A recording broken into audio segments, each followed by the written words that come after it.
Snow fell white and absolute across Fort Bragg's sniper range. The Delta Force operators, America's finest marksmen, crossed their arms and smiled thinly as the small woman stepped up to the rifle, built only for hardened soldiers. "Let me take one shot," she said, her voice oddly calm. Nobody believed. Nobody thought she understood the frozen wind slicing through 3 counter-rotating layers. But when the trigger released and the bullet tore through blizzard fog, every laugh died. That shot shattered the record Delta had held for 15 years. The January wind came down from the mountains like a blade. It stripped the warmth from exposed skin in seconds, turned breath into frozen crystals, reduced visibility to gray shapes in white chaos. Fort Bragg's Delta sniper range sat at the edge of the training grounds, a strip of frozen earth that stretched nearly 2 kilometers into wilderness. This was where America tested its best. The range was famous for one reason: crosswind. Not the predictable kind that followed weather patterns, but the chaotic collision of 3 distinct wind layers that changed direction every few seconds. Hot air from the valley floor, cold pressure from the mountains, Arctic drafts channeling through the pass. They created a shooting environment so unstable that even experienced snipers called it the lottery. Staff Sergeant Marcus Brennan stood behind the firing line, arms crossed against the cold. Around him, 6 Delta operators adjusted their scopes and calculated wind values that would be obsolete before their bullets flew. The target sat 1,923 meters downrange, a steel plate the size of a dinner plate mounted on a post that swayed in the gusts. 15 years, Brennan said to no one in particular. 42 attempts. Nobody's hit it since Captain Hartley in 2010. The operators knew the story. Everyone did. Captain Richard Hartley had made the shot during a freak moment of atmospheric stability 3 seconds when all 3 wind layers aligned. The bullet had traveled through what meteorologists later called a wind tunnel of perfect conditions. Hartley had retired 2 years later. The record stood untouched. "Makes you wonder if it was skill or just luck," said Corporal Jake Morrison, squinting through his scope. "Does it matter?" Brennan replied. "Results the same." Morrison pulled his trigger. The Barrett M82A1 bucked against his shoulder, the .50 caliber round screaming downrange. Through binoculars, they watched snow spray where the bullet struck earth 2 meters left of target. "Damn," Morrison muttered, then louder. "Who wants next?" Sergeant Amy Chen stepped forward. She was Delta's best wind reader, had scored perfect marks in every condition except this one. Her calculations were precise, her breathing controlled.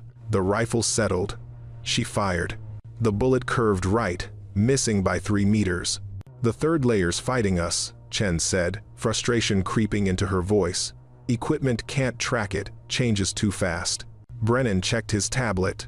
Wind sensors along the range showed chaos readings that contradicted themselves within seconds. Temperature gradients shifted, pressure zones swirled. It was the kind of environment that made long-range shooting feel like astrology. "Again," he ordered. They tried again, and again. Each attempt failed.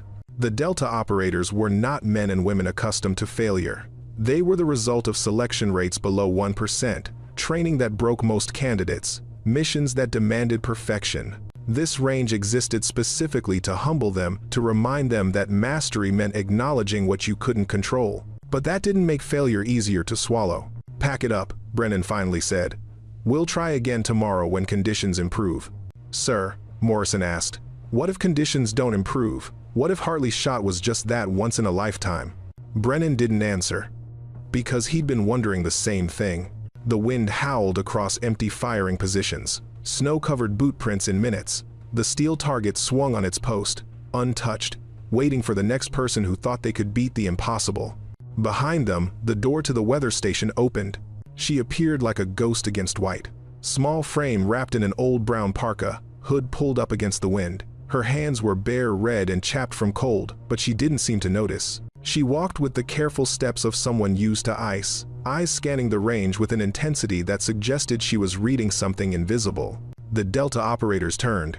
"Who the hell is that?" Morrison asked. Brennan checked his roster. Elena Ward, civilian contractor, meteorological analysis and wind pattern specialist. "A weather girl?" Chen raised an eyebrow. "This isn't the place for civilians."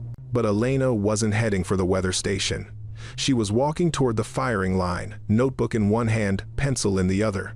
She stopped at the edge of the range and looked down range, not at the target, but at the space between. Her lips moved silently, counting something. Morrison laughed. Lost? Miss? Weather stations that way. Elena turned. Her face was younger than Brennan expected, mid-20s, maybe. But her eyes held something old, something that had seen too much wind and snow. I'm not lost, she said quietly. Then what are you doing here? Chen asked, not unkindly. Elena gestured at the range. Watching you, miss. The temperature of the conversation dropped 10 degrees. Excuse me? Morrison stepped forward. You're compensating for 2 wind layers, Elena said, still calm. But there's a third layer between 800 and 1,200 meters. Thermal inversion from the valley. It's pushing right while your calculations expect left. Brennan studied her. And you know this how? Because I've been tracking pressure systems here for 3 years. I see what your sensors can't. Morrison snorted. Right. Because a civilian knows more about shooting than Delta snipers. I didn't say I knew more about shooting, Elena replied. I said I knew more about the wind. Chen exchanged glances with Brennan. The woman wasn't being aggressive. She was simply stating facts with the confidence of someone who knew what she was talking about. But knowing wind and hitting targets were very different skills. Can you tell the difference between falling snow and a blizzard? Morrison asked, mockery clear in his voice. Elena looked at him for a long moment. Can you tell the difference between missing and not understanding why you missed? The other operators laughed despite themselves. Morrison's face reddened. All right, Brennan said, cutting tension. Miss Ward, we appreciate the meteorological insight, but this is a closed training exercise. Elena nodded once, but she didn't leave. Instead, she turned back to the range, watching snow patterns swirl in air currents only she seemed to see. Her pencil moved across the notebook, calculations, sketches, numbers that meant nothing to anyone but her. The Delta operators returned to their equipment. But Brennan noticed Chen watching the civilian woman with something that might have been curiosity. She's right about the third layer, Chen said quietly. Doesn't matter, Brennan replied. Knowing wind doesn't mean she can shoot. I suppose not. But as they packed weapons into cases, as snow continued to fall and wind continued to howl, Brennan found himself glancing back at Elena Ward. She stood alone at the edge of the range, a small figure against vast whiteness, her bare hands still writing notes as if cold didn't exist. There was something about her stillness that felt wrong, not awkward civilian stillness, but the controlled stillness of a predator waiting. He shook the thought away. She was a weather analyst, nothing more. The door to the weather station finally opened. Elena walked back, disappearing into warmth and instrumentation. The range returned to emptiness. But the feeling remained. Elena's hands shook as she closed the weather station door. Not from cold, she'd long ago stopped feeling winter's bite, but from memory. The moment she'd seen the Delta operators attempting the 1,923-meter shot, something had cracked open inside her. A door she'd welded shut 6 years ago. Behind it, snow and blood, and the sound of a rifle shot that changed everything. She sat at her desk, surrounded by monitors displaying wind data, temperature gradients, atmospheric pressure. But she wasn't seeing any of it. She was seeing Alaska. Elena had been 19, old enough to handle a rifle, young enough to believe nothing could hurt her. The training camp sat in the Brooks Range, 200 miles north of Fairbanks. No official designation, no military oversight. Just her father, former Marine Scout sniper instructor, and 12 hand-picked students who paid cash for skills the government wouldn't teach. Most people think sniping is about the shot, Thomas Ward had said, his breath frosting in air so cold it hurt to breathe. It's not. It's about the weight, the reading, the understanding that you're not fighting a target, you're negotiating with physics. Elena had grown up in that camp. While other children learned algebra, she learned ballistic coefficients. While they played sports, she tracked wind by watching birch leaves and snow crystals. While they worried about college, she worried about Coriolis effect and spindrift. Her father never treated her differently because she was small or female. A bullet doesn't choose based on gender, he'd say. It chooses the person who understands wind. And Elena understood wind. The Brooks Range was perfect for training. Wind there didn't follow patterns, it created them. Arctic air collided with Pacific moisture. Temperature inversions formed and collapsed hourly. Students who could shoot in those conditions could shoot anywhere. By 18, Elena could read wind layers the way musicians read sheet music. She saw symphony in chaos. She hit targets that made experienced shooters shake their heads. "You have a gift," her father told her one evening, both of them wrapped in parkas against temperatures that would kill unprotected humans in minutes. But gifts come with responsibility. What responsibility? The decision of what to aim at. Elena hadn't understood then. She thought he meant targets. She'd been wrong. The mission came in December. Not military. Thomas Ward had left that world behind. This was contracted work, the kind that paid enough to run the camp for another year. Hostage situation, armed extremists. Someone needed extraction support from long range. "I'll be back in 3 days," her father had said, checking his rifle one final time. Elena had watched him leave, helicopter disappearing into gray sky. 3 days became 4, then 5. On the 6th day, 2 men in unmarked vehicles arrived. They didn't say much, they didn't need to. The folded flag they carried said everything. "Your father died accomplishing his mission," one said. "He saved 4 lives." What happened? Elena's voice had sounded distant, like someone else was speaking. Complications. Wind conditions. The shot was. The man hesitated. He made a choice. Elena never learned the full details, but she knew her father well enough to piece it together. Impossible shot, bad conditions.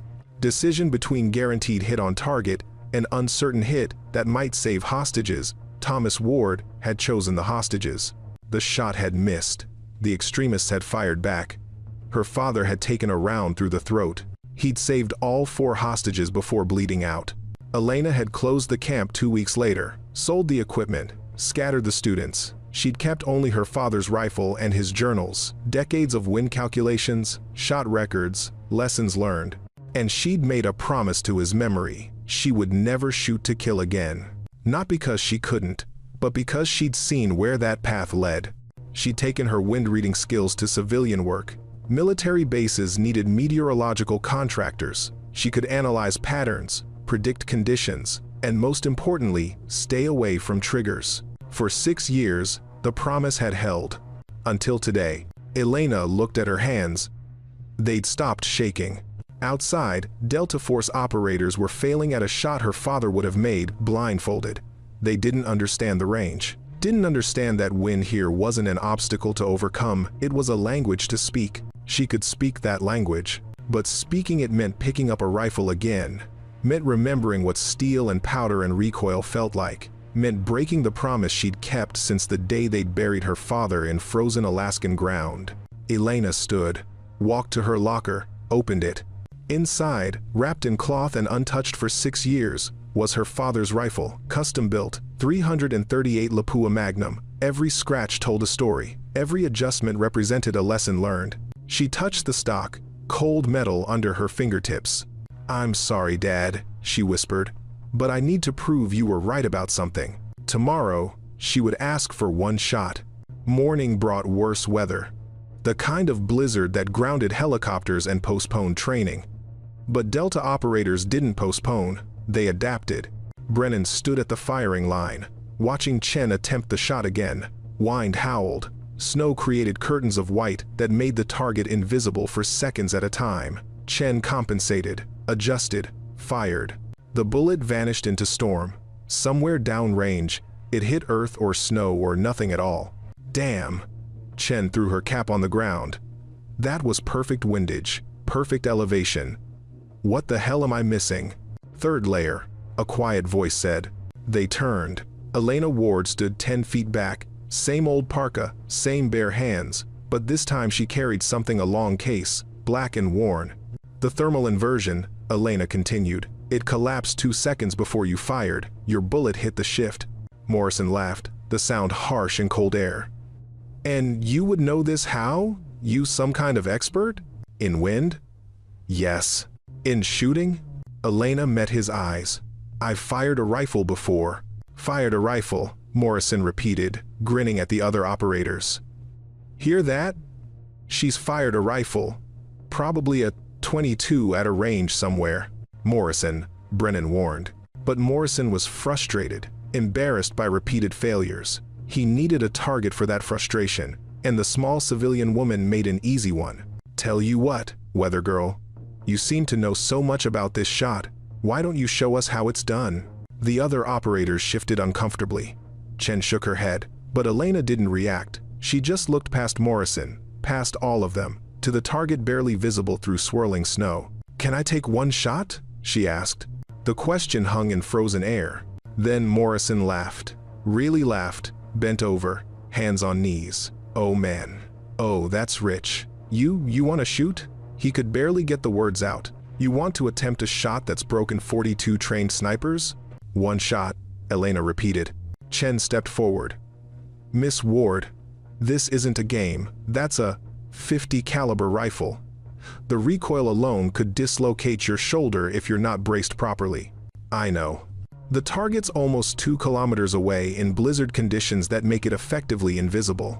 "I know. And you're a civilian meteorologist with no formal sniper training." Elena finally looked at Chen. "I didn't say I had no training. I said I was a civilian." Brennan studied her. The rifle case at her feet, the way she stood weight-balanced, relaxed but ready.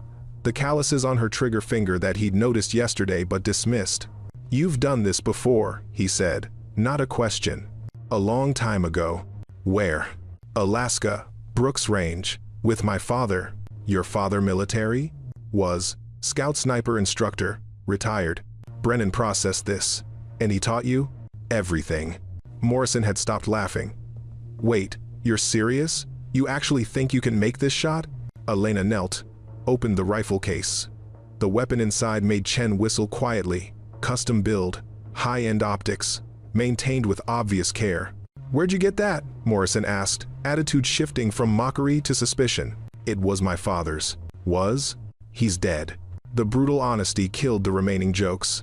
Elena lifted the rifle, checked the action with practiced efficiency, loaded a single round. 5 pairs of eyes watched every movement.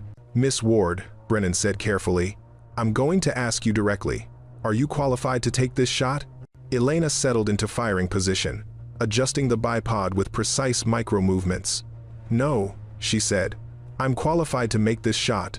There's a difference." Morrison opened his mouth. Brennan silenced him with a look. "1 round," Brennan said. "If you miss, you leave the range. Agreed?"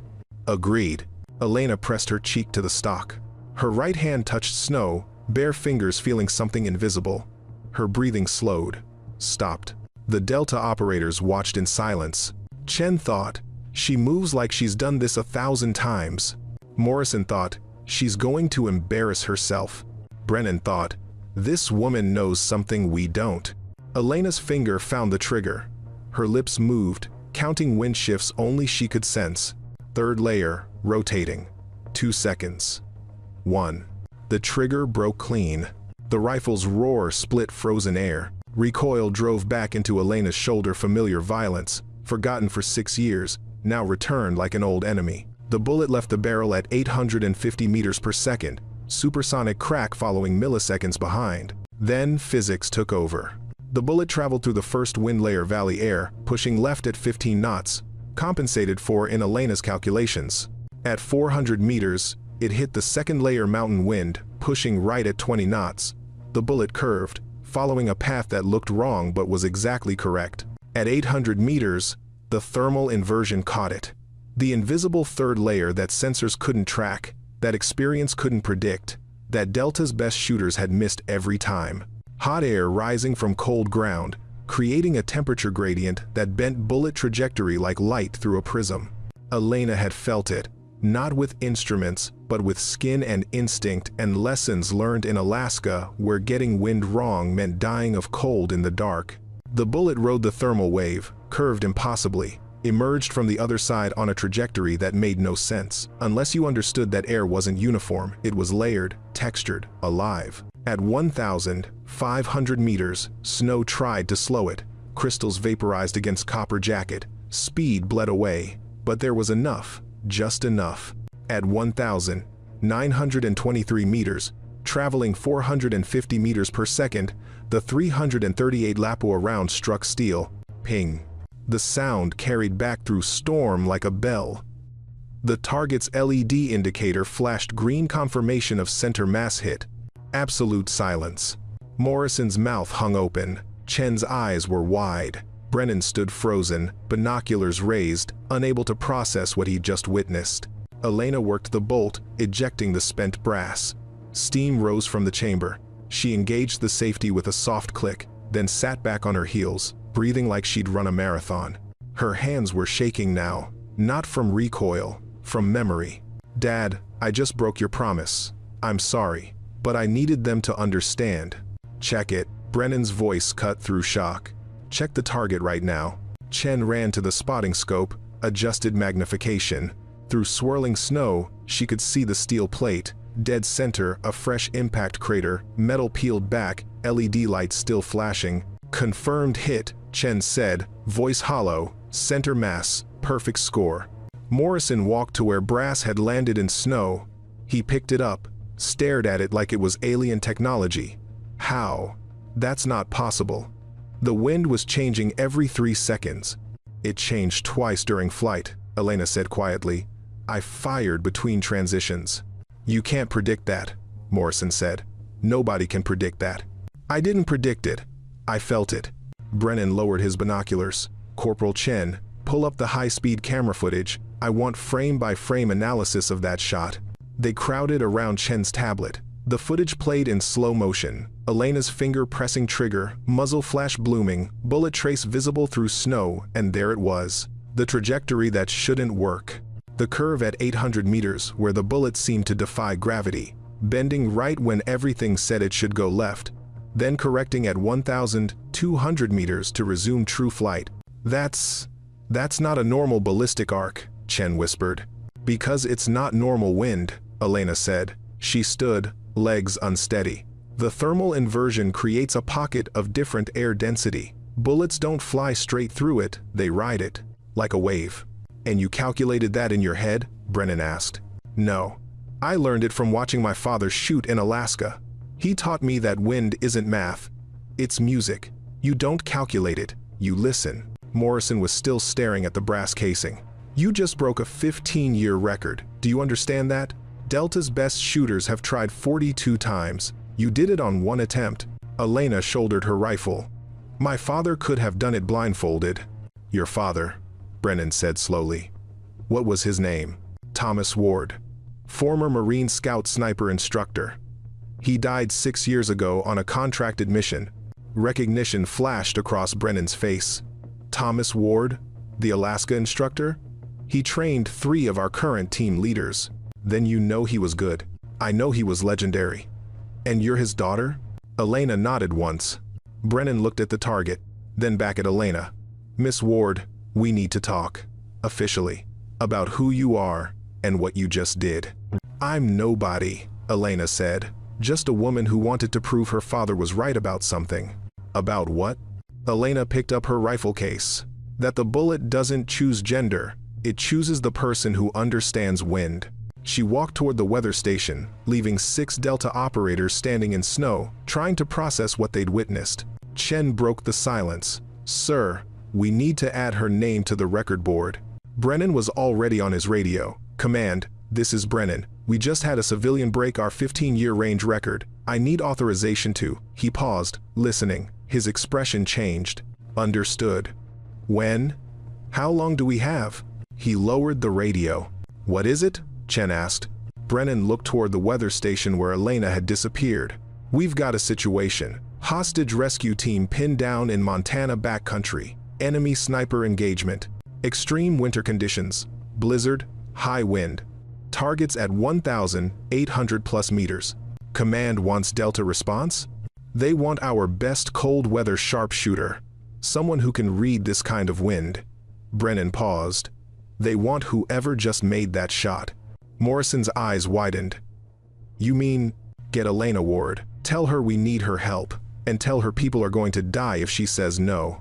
Elena sat in the weather station, hands wrapped around hot coffee she couldn't taste. The rifle lay on the desk in front of her, metal still cold from outside air. She hadn't looked at it since setting it down. The door opened. Brennan entered, followed by Chen. Their expressions were serious. Miss Ward, Brennan began. Elena. I need to be direct because we don't have time for anything else. There's a situation developing in Montana. FBI hostage rescue team engaged with armed suspects in winter conditions similar to this. They have a sniper single shooter, extremely skilled, using terrain and weather to pin down our people. 3 agents wounded. Extraction team can't approach because of the shooter. Elena's coffee cup stopped halfway to her lips. The sniper's firing from approximately 1,800 meters using storm cover. Our people can't locate him, can't predict his shots, and can't counter-snipe because wind conditions are too unpredictable. You have Delta snipers, Elena said quietly. We do. Best in the military. But what we just saw out there, Brennan gestured toward the range. That wasn't military training. That was something else. A skill set that might be exactly what we need.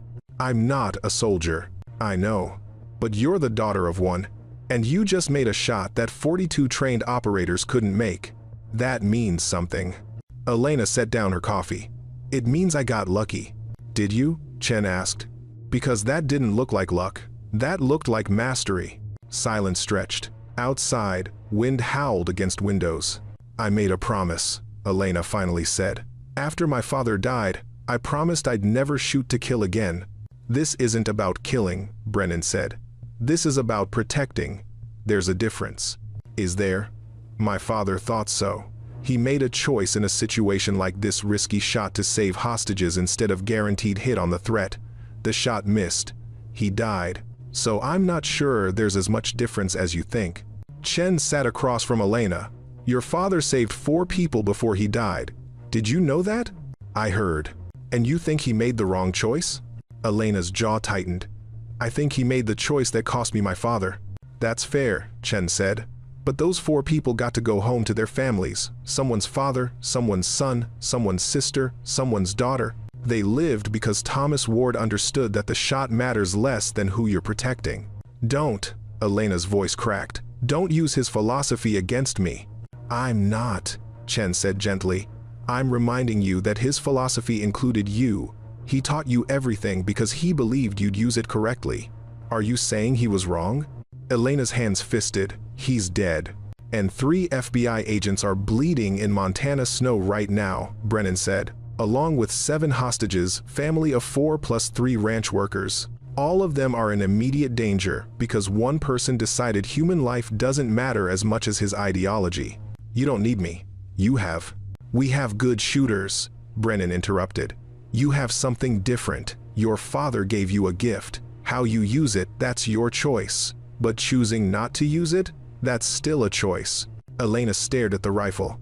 Thomas Ward had built it for impossible shots, had taught her to read wind that others couldn't see, had died proving that some shots were worth taking even if they cost everything. But he also taught me that bullets don't discriminate. They don't care about your reasons. They just fly true and destroy what they hit. If I go, Elena said slowly, I'm not killing anyone.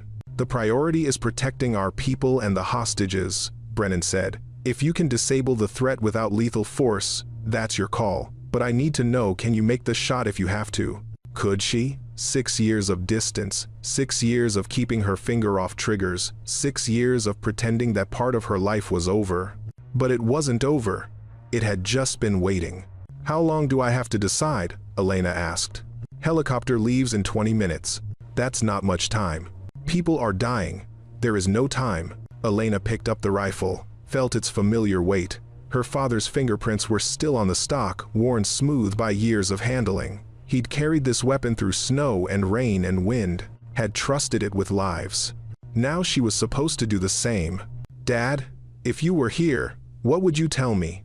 But she knew. He'd said it 100 times. The rifle doesn't care about your feelings. It cares about your purpose. Know your purpose, and the shot takes care of itself. Her purpose. Protecting people who couldn't protect themselves. Not revenge. Not ideology. Just stopping harm before it happened. Maybe that was different enough from killing. Maybe. I'll go, Elena said, but I need conditions. I call the shot. I decide when and how. Nobody pressures me. Nobody second guesses me. If I say the wind's wrong, we wait. Agreed, Brennan said immediately. And if I can wound instead of kill, that's what I do. As long as the threat is neutralized. Elena stood, rifle in hand. Then let's go save some people. The helicopter touched down 800 meters from the crisis point. Snow immediately invaded the cabin, wind trying to tear doors from hinges. Elena jumped out, rifle case in one hand, weather instruments in the other. The scene was chaos. FBI vehicles formed a perimeter. Agents crouched behind cover, occasionally taking fire from the ridge above. Medical personnel worked on 3 wounded gut shot, shoulder shot, leg shot, all stable but deteriorating. The FBI commander, a man named Garrett, met them immediately. Your Delta support? This is Elena Ward, Brennan said. She's your counter sniper. Garrett looked at Elena, small, young, civilian clothes, and his expression said everything. You're joking. She just broke Delta's 15-year range record, Chen said. In weather worse than this. I don't care if she broke Olympic records. This is a combat situation with an active hostile. I need experienced. You need someone who can read this wind, Elena interrupted, already scanning the ridge. Where's the shooter positioned? Garrett hesitated, then pulled out a tactical map. Best guess, somewhere in this zone. 1,700 to 1,900 meters from our position. He's using snow for concealment, taking shots when visibility drops, then relocating. We can't pin him down. What's he shooting? Unknown caliber. Precision rifle. Hits hard enough to punch through vehicle doors. Elena studied the ridge. How many shots has he taken? 12 over the last hour. 7 near misses, 3 hits, 2 complete misses. Where did the misses land? Why does that matter? Because misses tell me how he's calculating wind. Show me. Reluctantly, Garrett pointed out impact zones. Elena cross-referenced them with wind direction, time of fire, target movement. A pattern emerged. The shooter was good, but not great. He was overcompensating for the primary wind layer and completely missing the thermal inversion that Elena had exploited at Fort Bragg. He's readable, Elena said. That means beatable. You can take him? Garrett asked. If I can see him? Yes. That's the problem. We can't locate him. Every time we send a drone up, wind knocks it off course. Thermals are useless in this cold. He's a ghost. Elena shook her head. No, he's windlocked. Same as Delta was this morning. He doesn't understand the third layer, so he's taking longer to calculate each shot. That's why his rate of fire is slow. Slow works for him. We're pinned. It also means he's stationary, Elena said. He can't afford to relocate because he'd lose his reference points. He's committed to one position. Chen saw where Elena was going. So if we can predict his next shot based on pattern, we can trace the ballistic back to source. And I can take the counter shot during his firing sequence while he's distracted. Brennan nodded. That's aggressive. You'll be exposed. So will he. Garrett looked between them. You're telling me this civilian is going to outduel a hostile sniper in blizzard conditions based on wind theory? Yes, Elena said simply. That's exactly what I'm telling you. And if you're wrong, then people die. But if I don't try, people die anyway. At least this way, we're fighting back. Garrett stared at her for a long moment. Then he nodded.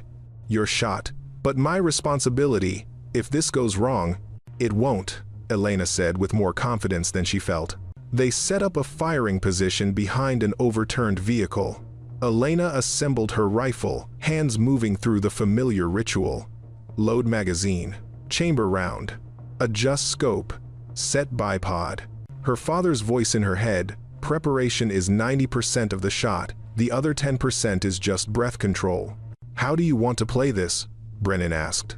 I need bait. Someone to draw his next shot so I can get a read on his position. I'll do it, Chen volunteered immediately.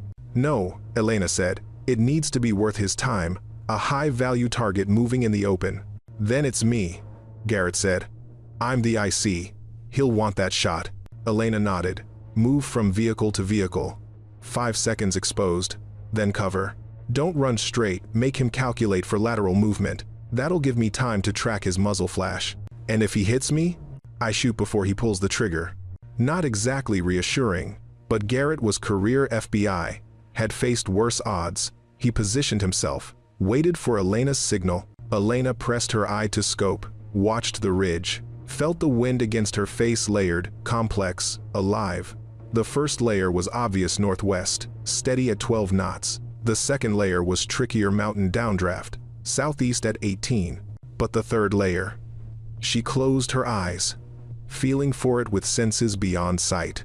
There, thermal inversion between 900 and 1,400 meters. Rising heat from the valley floor creating a zone of stable air. Any bullet passing through would compress slightly, trajectory rising before falling back to true path. The hostile shooter didn't know about that layer.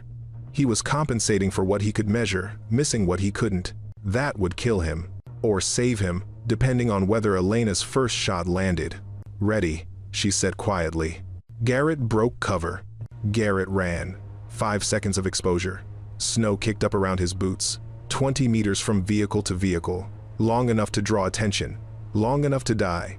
Elena didn't watch Garrett. She watched the ridge, eyes tracing the logical firing positions. If she were the hostile, where would she hide? Elevation advantage. Wind protection. Clear sightlines but concealed position. Her mind ran calculations. Terrain analysis. Ballistic geometry. Human psychology. There. A formation of rocks at 1,843 meters. Perfect elevation. Sheltered from worst wind. Commanding view of the entire valley. If she wanted to pin down an enemy force, that's where she'd set up. 3 seconds, Chen said quietly, tracking Garrett's run. Elena adjusted her scope, found the rocks, searched for any sign movement, muzzle, flash, scope, glint, nothing. Just gray stone and white snow, and there. The tiniest disturbance in falling snow. Air pressure displaced by human breath in cold, invisible to anyone not trained to see it. But Elena had grown up reading Alaska Wind. She'd learned to spot the absence of natural pattern. Someone was breathing behind those rocks. 2 seconds. Elena calculated distance, wind layers, thermal inversion. Her father's voice, "Trust the wind, it'll carry you true." 1 second. Muzzle flash bloomed from the rocks. Elena fired in the same instant. 2 bullets ripped through storm, one aimed at Garrett, one aimed at the hidden shooter. Physics played out in microseconds. The hostile's round followed his calculations, compensated for primary wind, adjusted for distance, but missing the thermal layer entirely. The bullet curved wrong at 1,200 meters, dropped too fast, hit snow 2 meters ahead of where Garrett would have been if he hadn't already dove behind cover. Elena's round followed different mathematics. She'd accounted for all 3 wind layers, had timed her shot for the brief moment when thermal inversion was stable, had aimed not where the target was, but where the thermal wave would carry her bullet. The 338 Lapua round punched through snow, rode the invisible wind tunnel, emerged on target trajectory at 1,700 meters, and struck the rocks 3 inches left of the muzzle flash. Stone exploded. A human scream cut through wind high, sharp, pain and surprise. "Hit!" Chen called. "Target hit!" But Elena was already working the bolt, chambering the second round. Because she'd aimed for the rock, not the person. Had deliberately ricocheted the bullet to wound, not kill. And wounded meant dangerous. Wounded meant unpredictable. She kept the scope on target, movement in the rocks. The hostile was shifting position, trying to set up a second shot despite the pain. Elena saw blood on Snow's shoulder wound, based on the way he was moving, not fatal, but definitely limiting his ability to shoot accurately. "He's relocating," Brennan said. "You want another shot?" Elena tracked the movement. The hostile was crawling, weapon in one hand, clearly struggling. He reached a secondary position, started to raise his rifle. "Don't," Elena whispered. Not to Brennan, to the man 1,843 meters away. But he didn't hear, or didn't care. The rifle came up. Elena's second shot shattered his scope. The hostile jerked back, weapon flying from hands. Not hit, at least not badly, but his optics were destroyed, his shooting hand likely cut by fragmented glass. He was effectively neutralized. "Target disabled," Elena said. "Send the team." FBI tactical units moved immediately, advancing under covering fire. The hostile couldn't resist with a wounded shoulder and ruined rifle. They hauled him from the rocks 6 minutes later, bleeding and cursing but alive. Garrett returned to the command post, breathing hard. "You shot past me. I felt the wake from your bullet." "You were never in danger," Elena said, though her hands were shaking. "I timed it," Garrett repeated. "You fired at the same instant he did, in a blizzard, and threaded your shot past my head to hit a target almost 2 kilometers away. I aimed for the rocks, not him." Ricochet wound only, his scope second. "I wasn't trying to kill." "Why not?" Morrison asked. "He'd arrived with the second wave. He was trying to kill us." Elena packed her rifle with careful movements. "Because that's not what my father taught me. He taught me that every bullet matters. Every trigger pull is a choice, and I choose not to kill unless there's absolutely no other option." "There might not have been another option," Brennan said. "If your first shot missed, it didn't. But if it had," Elena met his eyes, "then I would have made a different choice. But it didn't miss, so I didn't have to." The rescued hostages were being loaded into ambulances, shaken, hypothermic, but alive. The 3 wounded agents were stabilized. The hostile shooter was cuffed and receiving medical treatment. Nobody had died. Elena had kept her promise. Mostly. The part where she'd fired 2 shots in combat situations, where she'd deliberately targeted another human being, where she'd chosen violence even if it was minimal, that part still felt like betrayal. Her father would have understood. But understanding didn't make it easier. "Miss Ward," Garrett extended his hand, "you saved lives today. However you feel about what you did, that's what happened. You saved lives." Elena shook his hand. Felt the calluses of another person who'd pulled triggers for the right reasons. "Thank you. Delta wants to debrief you. Probably offer you a position." "I'm not interested." "You should be. That was the most impressive counter-sniper work I've seen in 20 years. Elena shouldered her rifle case. "That's kind. But I'm just a weather analyst who had one good day. I'd like to go back to being that." She walked toward the helicopter, leaving questions and offers behind, but she felt eyes on her back, felt the weight of what she'd proven. "One good day," she'd said, but everyone there knew better. One good day was luck. What Elena had done was skill, and skill like that didn't just disappear. Delta Force was going to come calling. The only question was whether she'd answer. 3 weeks later, Elena stood at Fort Bragg's sniper range again. Same snow, same wind, same impossible target at 1,923 meters. But this time, she wasn't alone. The entire Delta sniper unit was there, plus brass from JSOC, plus FBI representatives, plus more people than Elena had ever wanted to be in front of at once. Brennan approached with a tablet. "Final ballistic analysis from Montana. Your first shot, the Ricochet, traveled 1,843 meters through 3 distinct wind layers, compressed through a thermal inversion, and struck exactly where you aimed. Margin of error, 2.1 inches. Wind was cooperating," Elena said. "The wind was chaotic. You cooperated with it." He showed her the data. Second shot through the scope, traveled the same distance with even worse conditions, because storm intensified. You adjusted mid-calculation and still hit center glass. There are Olympic shooters who can't do that on a clear day. My father could have done it. I know. Because I looked up his records. Captain Thomas Ward, Marine Scout sniper instructor, credited with developing advanced wind reading techniques that are still classified, trained 47 operators over 12 years. Died during a contracted hostage rescue operation in 2019. Elena's throat tightened. "You didn't need to research that." "I did," Brennan said gently, "because I needed to understand who taught you. And now I understand you weren't trained by just anyone. You were trained by the man who wrote half-hour long-range protocols. He wasn't perfect. No. But he was legendary. And you're his legacy." Behind them, workers were updating the range record board. Elena's name went up in fresh letters. New record. Elena Ward, 1,923 meters. Winter shot. First civilian to break Delta standard. But Brennan showed her something else. There's a proposal to do something different. Command approved it this morning. He turned the tablet. Instead of 1 record, the board would now show 2. Legacy record, Thomas Ward, 2,040 meters. Alaska range, 2018. Current record, Elena Ward, 1,923 meters, Fort Bragg, 2025. Elena's vision blurred. You found his record? It was an archived civilian training documentation.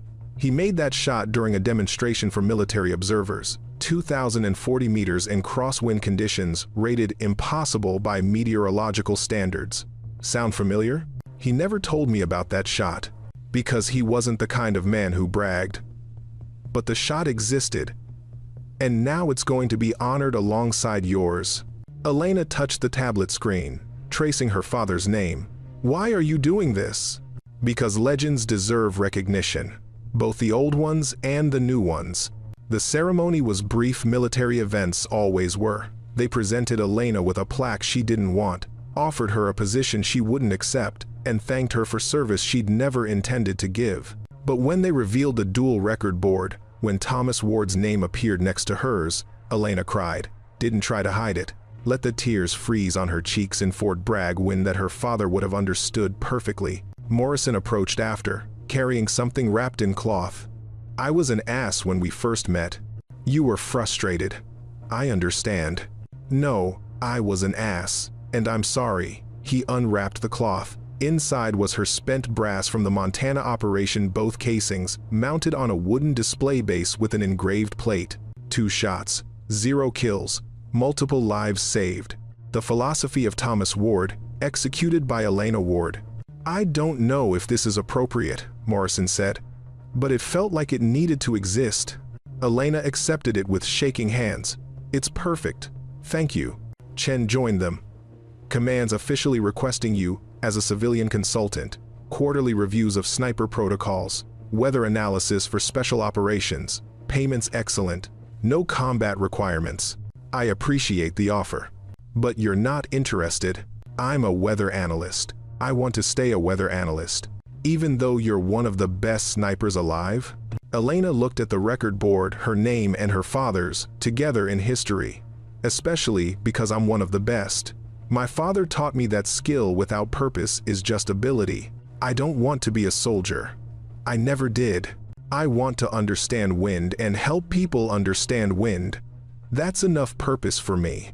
What about when we need you again? Brennan asked. Another impossible situation, another choice between helping and walking away. Then I'll make that choice when it comes. But I won't make it now. I won't commit to violence just because I'm capable of it. They stood in cold wind, watching snow fall across the range where Elena had broken a record, started a legend, and proven her father's philosophy correct. A Delta operator stepped to the firing line, chambered around, attempted the 1,923-meter shot, missed. They'll keep trying, Chen said, until someone beats your record. Good, Elena replied. That's what records are for. To be broken, to push people to be better. You think someone will? Definitely. Maybe not this year, maybe not next, but someone will understand the wind the way my father did, the way I do, and they'll make a shot we can't imagine right now. And that doesn't bother you? Elena smiled for the first time in weeks. It would have bothered me if nobody tried, but they will, because that's what he taught me. Skill isn't about being the best forever. It's about being excellent once, and inspiring others to reach for excellence themselves. She packed her rifle case, shook hands with operators who'd mocked her 3 weeks ago and now looked at her like she was a ghost or a goddess or both, accepted the ceremonial brass from Morrison, memorized her father's name on the record board.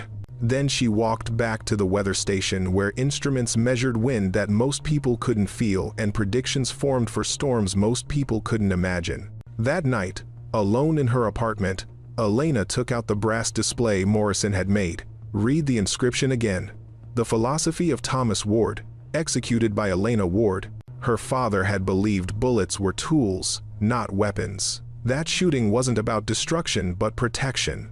That the best shot was the one you didn't have to take, and the second best was the one that saved lives instead of ending them. She'd proven his philosophy could work, in combat, in chaos, in conditions where perfection was the only acceptable result. But she'd also proven something else. She could live with herself afterward. That was the real victory. Not the record, not the legend. The knowledge that she'd faced the choice her father had faced, and she'd found a way through it that honored his memory without betraying her promise. "I hope you're proud, Dad," she whispered to empty room. "I hope wherever you are, you saw what I did, and I hope you understand why I won't do it again unless absolutely necessary." Outside, wind rattled windows, the same wind that had carried her bullet true, the same wind her father had taught her to read like language. She would keep analyzing that wind, keep helping shooters understand it, keep living the civilian life she'd chosen. But the rifle stayed ready, the skills stayed sharp, because principles and promises could coexist with preparedness. And if Fort Bragg called again, if another impossible situation demanded impossible shots, she would make the same choice. She would listen to the wind, trust her training, and do whatever it took to send people home alive. That was the legacy of Thomas Ward. And now, it was the legacy of Elena Ward too. The record board at Fort Bragg said as much: 2 names, 2 legends. Father and daughter, separated by time but united by understanding that some skills were meant not to dominate, but to protect. The blizzard outside intensified. Somewhere in that storm, wind layers shifted and collided. Thermal inversions formed and collapsed. The invisible forces that made shooting impossible became temporarily readable to those who knew how to listen. Elena smiled. Her father would have loved this weather.